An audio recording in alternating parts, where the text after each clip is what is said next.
Hey everyone. Yeah, I want to welcome you to a little bit of a project I want to do.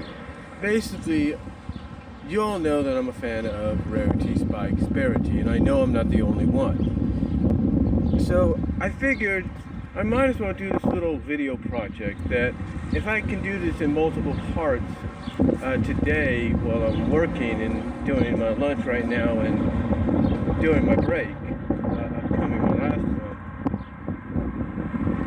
Hopefully I can give some people that wonder why why the creative staff still teases the shipping, all the time. And, basically my point at the end of this is to kind of give you kind of comparisons and at least give you ideas as to why the Spike Rarity Sparity relationship keeps going even to this day.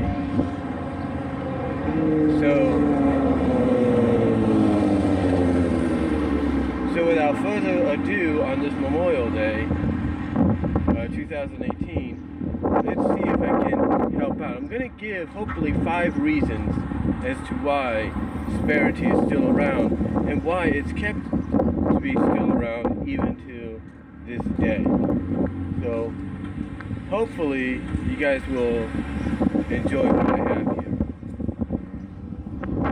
Alright, now like I said, I'm going to give you 5 reasons, and the first reason being is the whole Sparity deal has been a part of the show, been part of the continuity, part of the canon, basically the overall part of the franchise since the start. I mean, even the comics by IDW acknowledge this relationship between Spike and Rarity. As a matter of fact, as I pointed out before, it was Spike that had the final say, in that it had the final say, if you will, that allowed the dark magic, the nightmare magic, to be broken from Rarity. Basically allowed the nightmare magic's control over Rarity to be broken. Furthermore, the last panel in that comic basically showed the main 6 and their friends looking out at the moon. Looking up at the moon, and right next to each other, looking at the moon, was Rarity and Spike, and Rarity was holding Spike close to her. So basically, even the comics acknowledge Sparity as being canon to the franchise and to the continuity of both the show and the comic book.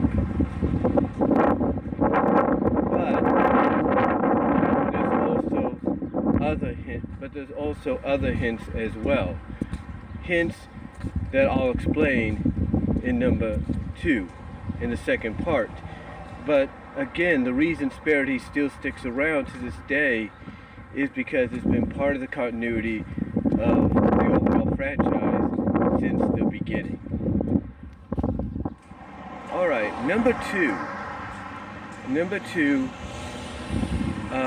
As I said, the reason Sparity is still utilized in this show, in this franchise overall,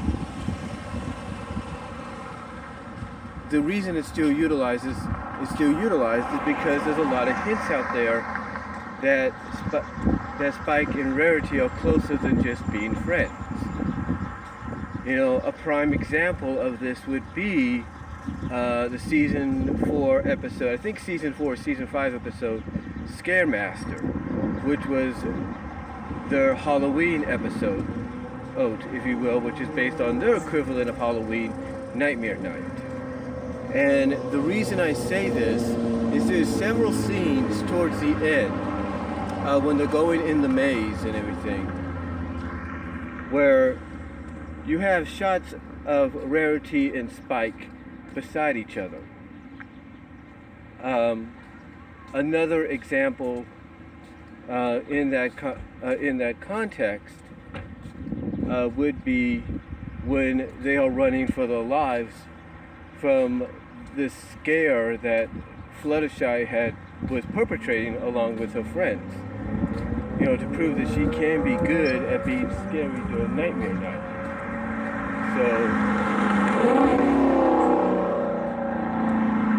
So basically, there were moments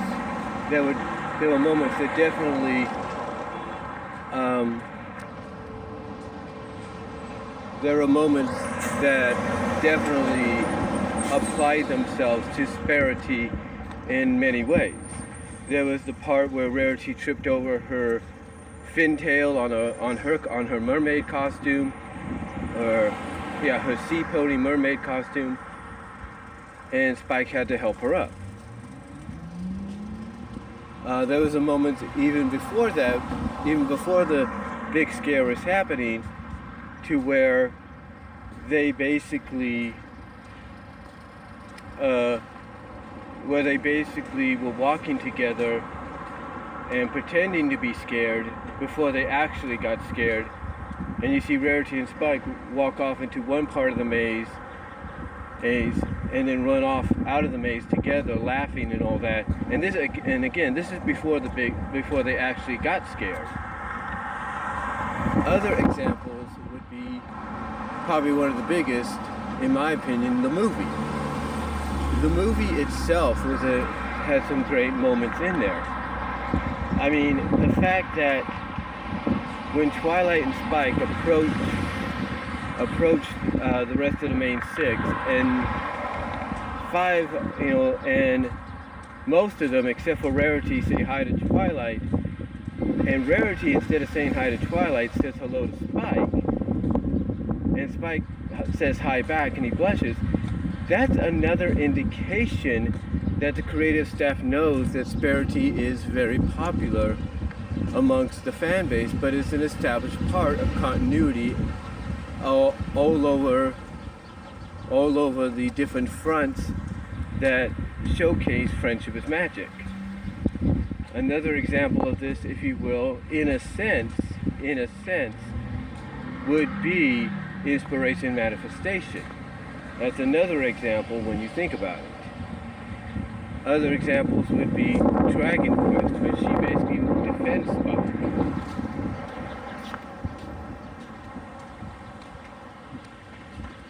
Like I said, another example would be Dragon Quest, when she defends Spike. Another example, which is pretty cool.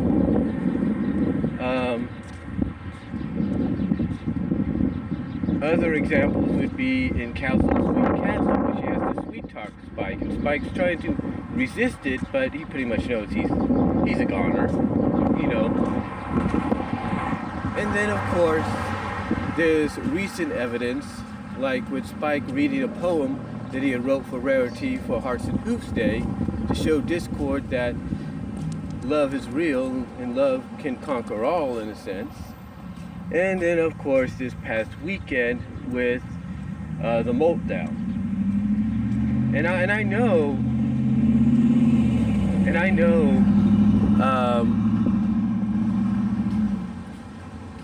I know folks like Map, Anthropony, and a few others don't like Cartoon Gentlemen as well, don't particularly understand this. I mean, to them, they basically feel the same way I do. It's like either get off the pot with it, or just let it go. Just, it's like address this in some way. Either make these two an official item, or address the fact that this was nothing more than a crush that's now run its course, and it's time to move on, or do something. I still, like I say, am in the majority that feels they're going to go the route where they're going to put those two together. I don't know why, but I just get this feeling. I really do. But those are just some examples right there. And like I said, probably the biggest one of all is the movie. I mean, the fact that you have Spike and Rarity saying hello to Spike instead of Twilight, and Spike responding back. The fact that he gets a little jealous over Rarity being smitten by Capper. The fact that he's right next to Rarity, comforting her, or trying to calm her down when they think they're going to get ratted out by the pirates that they just helped as Rainbow Dash put it, get the mojo back. So there's a lot of these moments. Heck, there's even a moment when Capper uses Spike as a blowtorch, and Rarity's got this smirk on her face, like, yeah, you know, you don't mess with my dragon. See what happens? It's like, you don't mess with us. It's like, you don't mess with my dragon. Could you see what happens? Or, you know, stuff like that. I mean, basically, overall, the evidence is there. And then, like I said, you go back to the comic, and Spike is the one that has that final say that breaks the control that the Nightmare Magic has over Rarity, which overall is pretty cool. So those are just visual examples, in my opinion, and probably there are many more out there, of Sparity being of the creative staff acknowledging that Sparity, Rarity, and Spike is indeed canon and an official part of the continuity. Whether some fans like it or they don't. All right, number 3. The reason Sparity works is it reminds a lot of folks of other stories that have been very similar to it. In fact, one story that I know is very similar to it goes all the way back to the mid to late 90s. In around basically more so the late 90s, Disney was on this kick of doing direct-to-video, if at times theatrical sequels to the classic animated films. One of the films they did a sequel of, which kind of got a mixed reaction, was The Hunchback of Notre Dame. Now, the original Hunchback of Notre Dame movie they did was good. There's no doubt. I mean, some people may have the differences about it, but it was good. And, you know, it was definitely worth watching and seeing in the theaters. The only thing that might have been disappointing for a lot of fans was when Esmeralda ended up choosing Phoebus over Quasimodo. Quasimodo was basically broken-hearted at the fact that here's this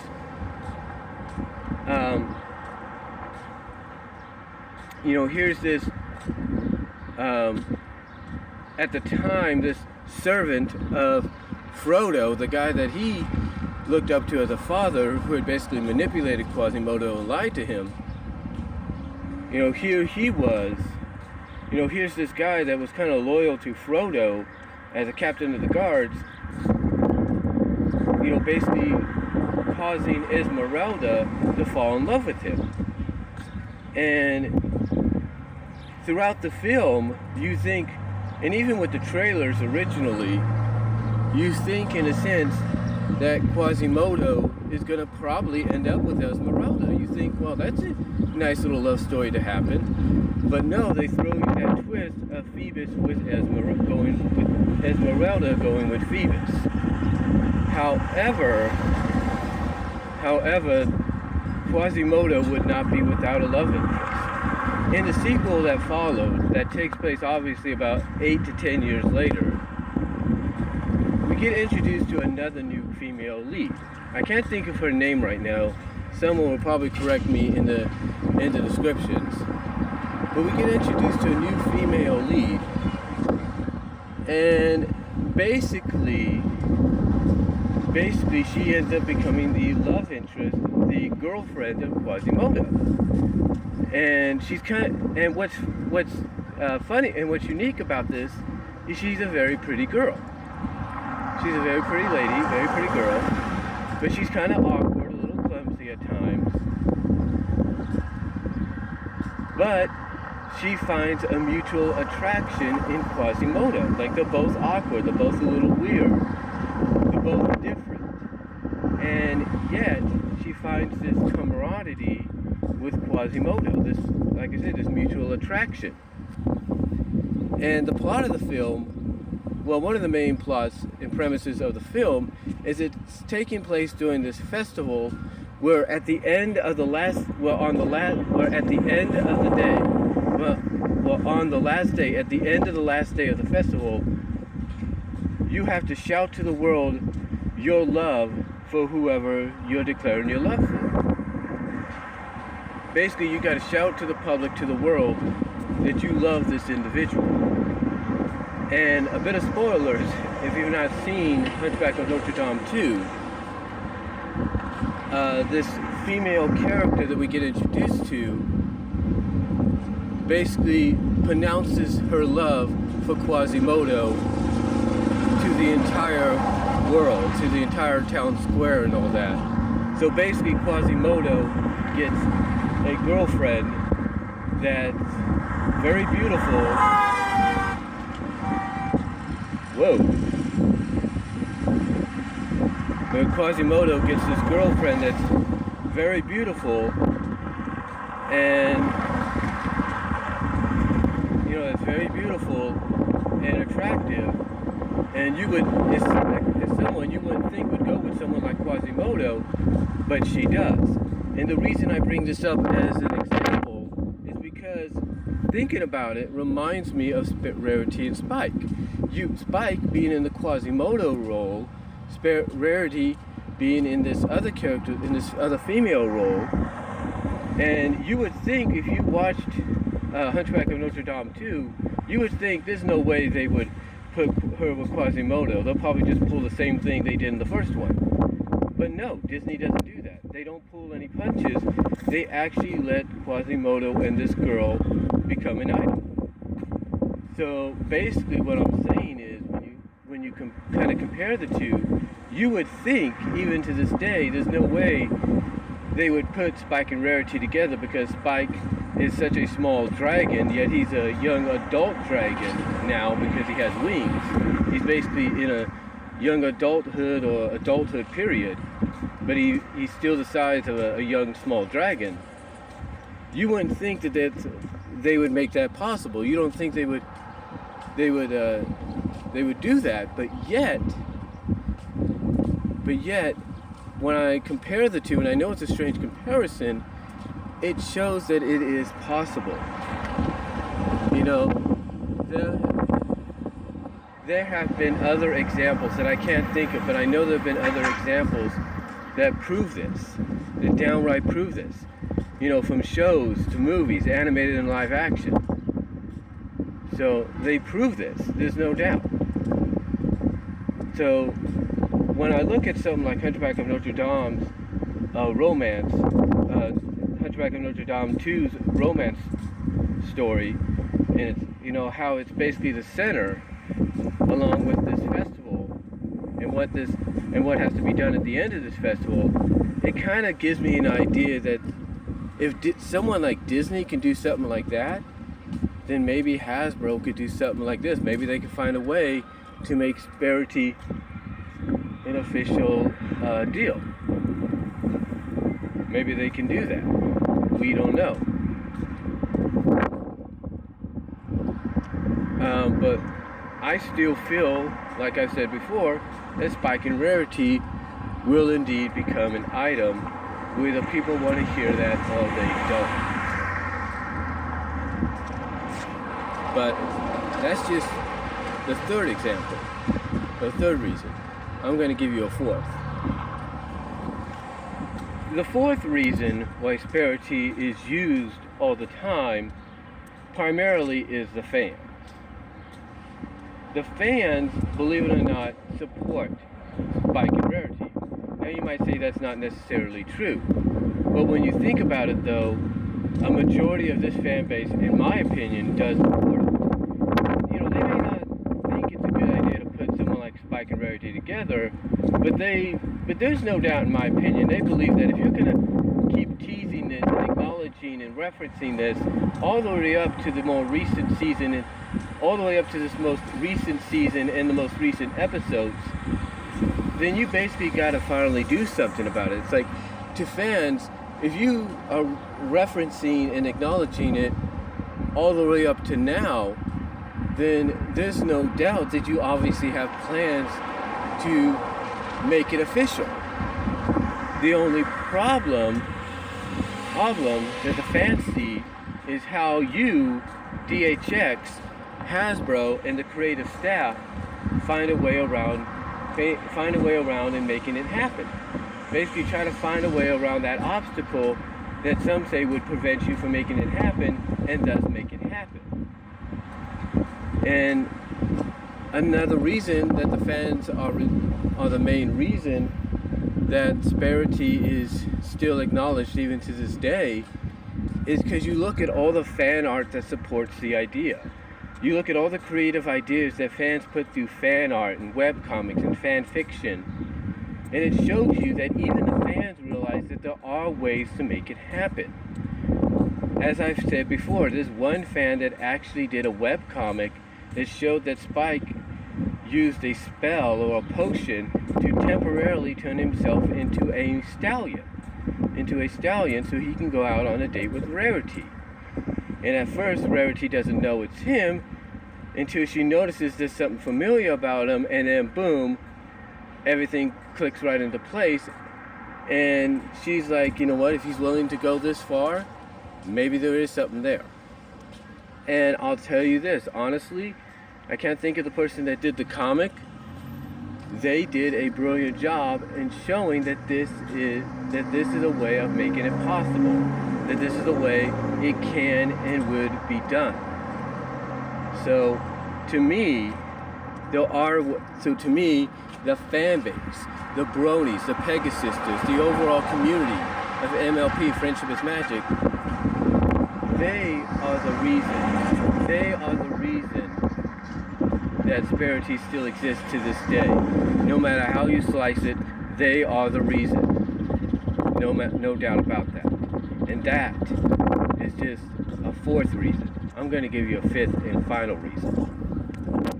The fifth and final reason that Sparity is still, Sparity is such, that Sparity is still acknowledged by Hasbro and DHX and the creative team is because, like I said in the first reason, they know it's canon, but they know it's the closest they'll ever get to doing any kind of romance in the show when it comes to the main cast, when it comes to any member of the main six and another character. They know it's the closest thing they got. Another reason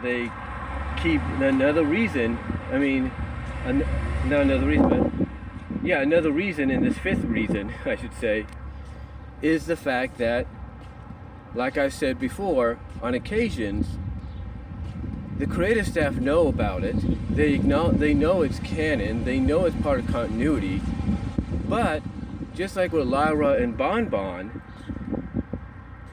and the fact that they know that they are basically an official Yuri lesbian couple, they can't acknowledge it. Just like with Lyra and Bon Bon's relationship, they can't acknowledge the subtle romance and relationship between Spike and Rarity because they still got to remember that it's a kid's show. They still got to remember it's a kid's show first and foremost. A kid's show whose primary focus, despite all the great characters and stories that we get, is to sell toys. And that's what... And that basically is the final reason why Spike's Rarity Sparity is still utilized in the franchise. Because they know about it, but just like with Lyra and Bon Bon, they can't acknowledge it. All they could do is reference it, or they can't. Well, basically, what I'm saying is they can't officially acknowledge and say, yeah, Lyra and Bon Bon are lesbians, so a lesbian couple, or yeah, Spike and Rarity are boyfriend and girlfriend, or there's an attraction between them that's similar to kind of an on and off boyfriend-girlfriend relationship. They can't acknowledge that because, like I said, the primary focus is the fact that this is a kids show, and the primary purpose of the show is to sell toys, despite the good stories and characters that we get. So that's why when they get a chance, they do stories like Bolt Down. They give us moments like what we got in Breakdown with Spike talking about his poem to Rarity, and that moment with Lyra and Bon Bon. They'll give us these moments, but that's all they're going to be able to do because their primary reasoning for not coming out and saying anything is this is still a kids show first and foremost, and that's it.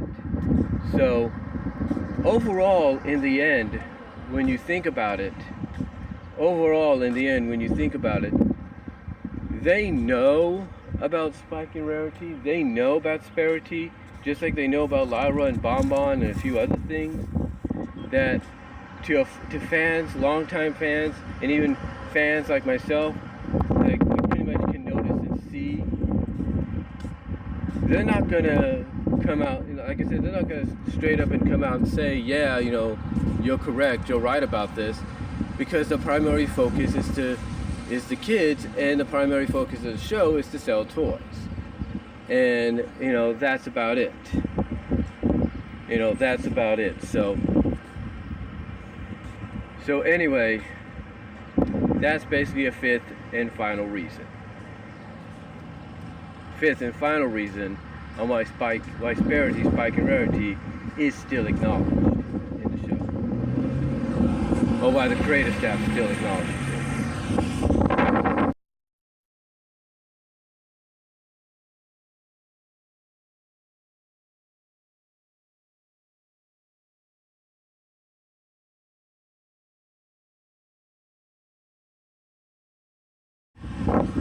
So yeah, overall, hopefully you guys enjoyed that little video thing I did.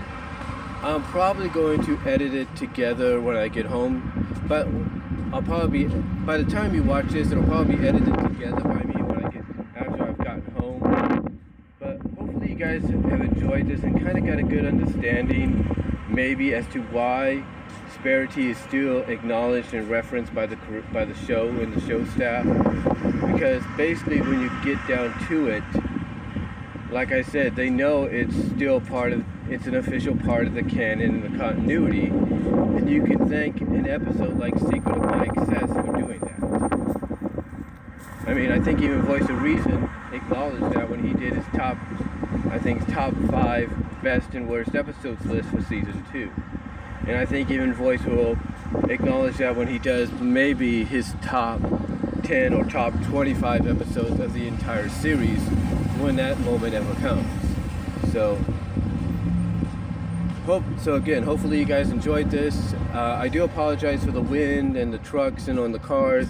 It is Memorial Day, and of course it's also tonight's game 7 of the Warriors and the Rockets. So there you go. But let me know what you guys think overall about this, and if you want to see more like this. And I will talk to y'all later. I gotta get me some lunch and also use the restroom. Peace out. God bless.